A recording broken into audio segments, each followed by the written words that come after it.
Have you ever felt like money slips through your fingers no matter how hard you work? Have you sensed that your finances control you more than you control them? Have you wondered why some people rise financially while others remain stuck in the same cycle? John D. Rockefeller used to say, "A man who does not rule his money will eventually be ruled by his circumstances." This was the foundation of what he called his lost code, a way of thinking so disciplined, so strategic, and so mentally sharp that it transformed every dollar that entered his life. Rockefeller did not grow up wealthy. He grew up in a family where uncertainty was normal and financial stability was a dream. But instead of surrendering to this, he dedicated himself to studying money the way an engineer studies machines. He believed that finances had patterns, rules, rhythms, and that whoever understood them could control their destiny. He observed early on that most people do not have financial problems. They have mental habits that create financial problems. They react instead of planning. They spend emotionally instead of strategically. They hope instead of preparing. And because of this, money becomes their master. Rockefeller refused this fate. He created a code, a set of internal laws, that allowed him to control his finances with precision. The first part of this code was simple but revolutionary. Write down every cent. To many, this seemed obsessive. To Rockefeller, it was liberation. Writing down his money gave him clarity. Clarity gave him control, and control gave him power. He believed that a man who does not track his money lives in illusion, and illusion is the birthplace of poverty. So he kept ledgers, notebooks, and records with a devotion that seemed almost spiritual. Every income, every expense, every debt, every reduction, nothing escaped him. This practice built the mental discipline that would define his entire fortune. But the lost code went deeper. Rockefeller believed that money behaves like a servant. If treated with order, it obeys. If treated with disorder, it rebels. So he created internal rules about how money should enter and exit his life. For him, money was not emotional. It was mathematical. It did not care about desires, excuses, or intentions. It responded only to structure. He noticed that poor thinkers let their desires make decisions. Wealthy thinkers let their decisions shape their desires. This difference separated struggle from prosperity. And so the second part of his code emerged: never spend from feeling, only from purpose. To Rockefeller, this was non-negotiable. Emotional spending was the root of financial instability. Purposeful spending was the root of wealth. He believed every dollar had a job, and it was the man's responsibility to assign it. Money left without direction never returned. Money directed with intention multiplied. Clarity, structure, and purpose, the mental tools that allowed Rockefeller to control his finances long before he controlled an empire. Rockefeller's lost code deepened when he realized that most financial suffering comes not from lack of income, but from lack of boundaries. He believed money is like water. Without structure, it leaks. With structure, it flows with power. He observed how the average person handled their finances, reacting to bills, reacting to desires, reacting to emergencies. Their money behaved unpredictably because they behaved unpredictably. To Rockefeller, this was the core of financial chaos. So he constructed the second pillar of his code. Every dollar must know where it belongs before it arrives. To him, this was not budgeting. It was architecture. Money was not a visitor, it was a worker, and workers need instructions. He divided his income into categories with discipline that bordered on reverence. What must grow his future? What must protect him? What must maintain stability? What must remain untouched? What could be used to live? This structure gave him something most people never experience: financial calm. Because when money is assigned, it no longer controls you, it no longer surprises you, it no longer intimidates you. Rockefeller believed financial peace was not emotional, it was organizational. He noticed something else. People do not become poor because they lack money. They become poor because they lack rules for their money. Without rules, spending becomes impulsive, savings become inconsistent, and investments become accidents instead of strategies. So he crafted a rule that guided him for life. Spend what remains after planning, not what remains after spending. This was the exact opposite of how most people lived. They earned, They spent. They hoped something would be left. Rockefeller earned. He planned. He assigned every dollar. Only then did he spend. This simple reversal created a lifetime of stability. Another part of his lost code was financial detachment, the ability to view money without emotion clouding judgment. He trained himself to see money as a tool, not a symbol, a resource, not a reward, a servant, not a measure of worth. He often said, "If money excites you, you will lose it. If money frightens you, you will avoid it. Only the calm can control it." This detachment allowed him to make decisions rationally, even in moments of uncertainty. Where others panicked, Rockefeller analyzed. Where others inflated their lifestyle with their first success, he maintained discipline. Where others chased quick gains, he built lasting systems. This is what separated him from men who had talent but no consistency, opportunity but no discipline, ambition but no structure. The lost code was clear. Money obeys structure, not emotion. It grows under discipline and shrinks under impulse. It follows the man who plans and abandons the man who reacts. As Rockefeller's discipline strengthened, he uncovered another core element of his lost code, one that most people ignore, but that he considered the turning point between financial survival and financial mastery: the ability to separate wants from priorities. He believed poverty begins the moment a person confuses the two. Rockefeller observed how people chased comfort before control, pleasure before planning, and lifestyle before stability. They spent money to feel successful instead of building the structure needed to become successful. To him, this was the most common and most destructive financial mistake in the world. So he built a principle that shaped his entire life. Priorities protect you, wants distract you. He believed that if a man does not know what is truly important, his money will always be captured by what is merely tempting. Temptation is expensive. Priorities are profitable. To enforce this, Rockefeller developed the habit of financial filtering. Every time he faced a decision, he silently asked, "Is this necessary? Is this useful? Will this matter a year from now? Does this strengthen or weaken my foundation?" These questions were the protective walls of his financial life. They allowed him to identify waste long before it damaged him. They prevented him from following the crowd, reacting to trends, or buying into illusions of wealth that destroyed so many of his rivals. Rockefeller believed that a man does not rise financially because he earns more. He rises because he avoids what pulls most people downward. And the greatest pull downward, he believed, was undisciplined desire. He observed that poor thinkers spend from emotions: boredom, envy, comfort, impulse, social pressure. These emotions, he believed, were invisible thieves. They stole not just money, but opportunity, time, stability, and future potential. So he practiced a skill almost no one practices today: the discipline of delay. Not denial, delay.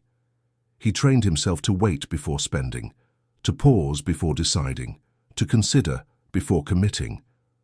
This alone separated him from nearly everyone around him. He said, "A man who cannot wait is a man who cannot grow," and he lived it. He waited when others rushed. He observed when others reacted. He saved when others celebrated. He invested when others hesitated. Rockefeller knew that controlling your finances means controlling your identity. He understood that a person who sees themselves as undisciplined will behave undisciplined. A person who believes they are bad with money will treat money carelessly. A person who insists they can't save or can't resist spending will remain financially stuck, not because it is true, but because they believe it. So he shaped a new identity: a man of order, a man of discipline, a man whose decisions were stronger than his desires. This identity shaped his behavior, and his behavior shaped his wealth. Financial control begins in the mind.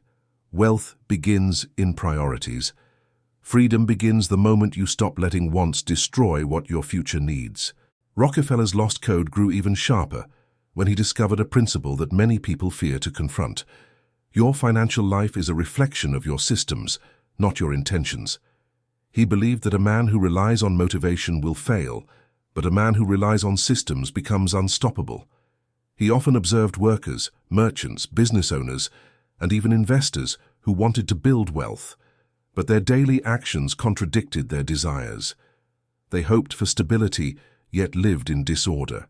They prayed for opportunities, yet made no room for them. They wanted freedom, yet built habits that chained them to financial struggle. Rockefeller saw this clearly and came to a defining conclusion. Without systems, money will always escape you. So he built systems for everything. A system for earning to Rockefeller income was not random. He believed a man should not depend solely on effort, but on structure. So he structured his work, his learning and his growth so that even small steps compounded into larger results over time. He knew that poverty was often the product of inconsistent work patterns and unfocused progress, but consistency, he believed, eventually becomes leverage. A system for saving. Most people save only when they remember, when they feel like it, or when circumstances allow. Rockefeller saved as a rule, not a reaction.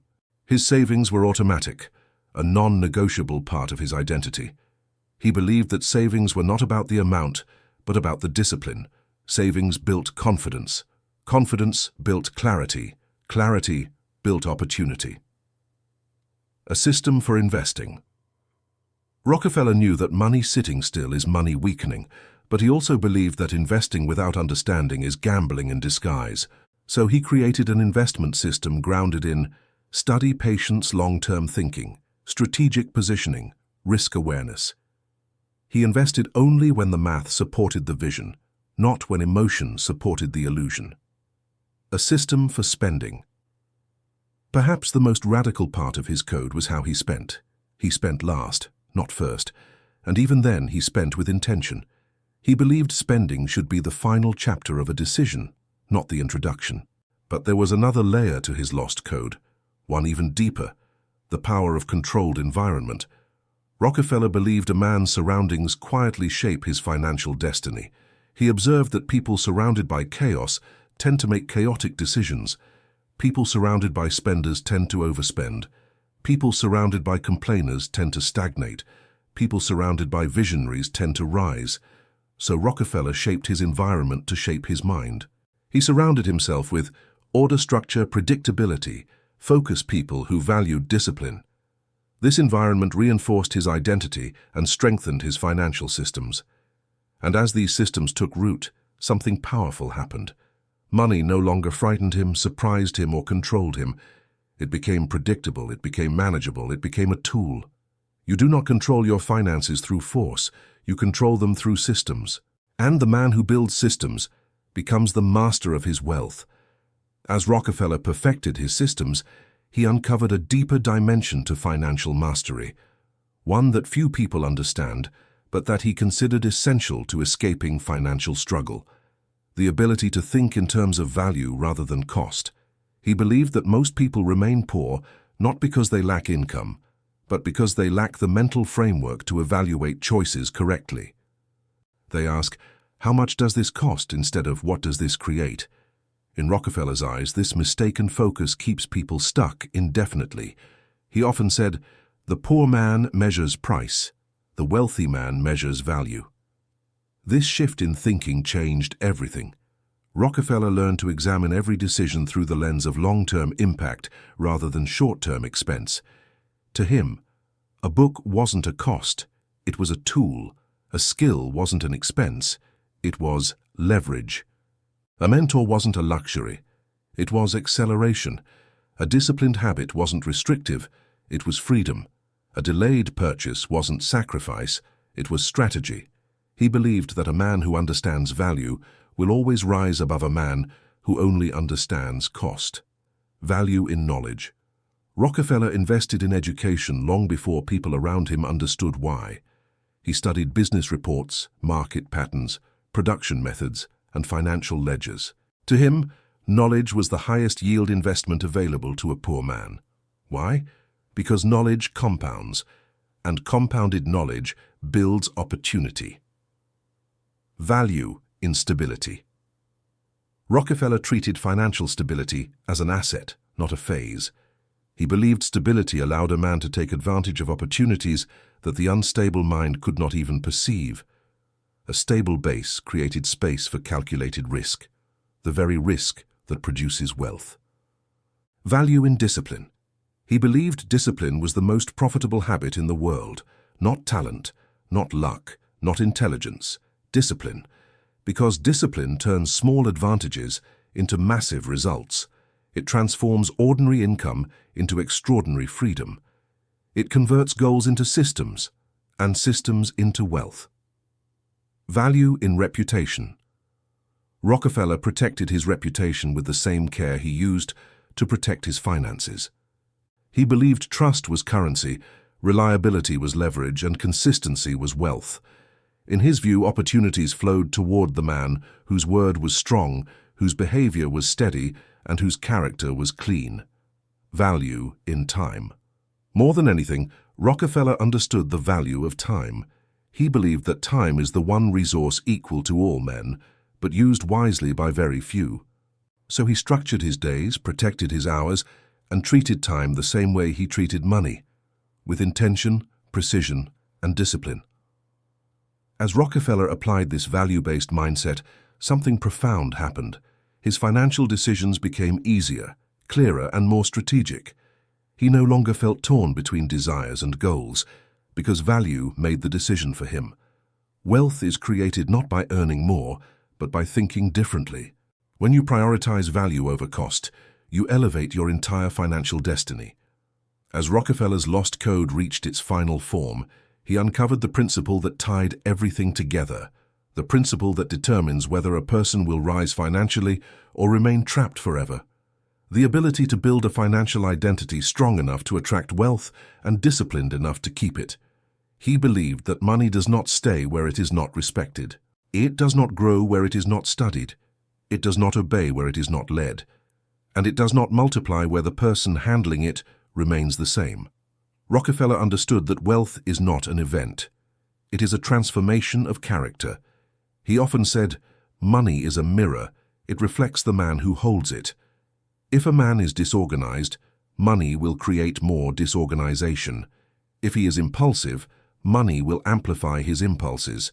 If he is fearful, money will magnify his fears. If he is strategic, disciplined, and clear, money will multiply those qualities. This understanding became the final pillar of Rockefeller's lost code. You must become the kind of person wealth can trust. The identity of leadership. Rockefeller believed a man must lead his finances the same way a captain leads a ship, with vision, firmness, and stability. A leader does not hope for direction. He sets it. He does not wait for clarity. He creates it. Rockefeller developed the habit of making decisions proactively, not reactively. This identity ensured that his finances followed order, not chaos. The identity of consistency. He believed consistency was the ultimate evidence of discipline. It didn't matter if results appeared slowly. What mattered was that progress never stopped. To Rockefeller, inconsistency was the foundation of financial collapse, and consistency was the foundation of wealth. The identity of responsibility. He believed that wealth carries weight, and only a person who embraces responsibility can bear it without breaking. Responsibility meant tracking, planning, adjusting, learning, anticipating, protecting. He believed a responsible man could withstand storms that would destroy an undisciplined one. The identity of vision. Rockefeller constantly lifted his eyes beyond the present moment. He believed that the person who sees only today will repeat yesterday, but the person who sees the future will rise above both. Vision allowed him to make decisions others misunderstood, but later admired. The identity of growth. Above all, he believed a man should be constantly expanding in knowledge, awareness, skill, and discipline. To Rockefeller, a growing man will eventually outgrow his limitations, his environment, and his circumstances. Wealth is not something you chase.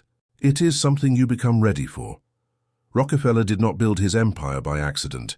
He built it through identity, the identity of a man who thought clearly, acted consistently, evaluated wisely, and lived with structure. And so his lost code can be summarized in a single principle. Transform the man and the money will follow.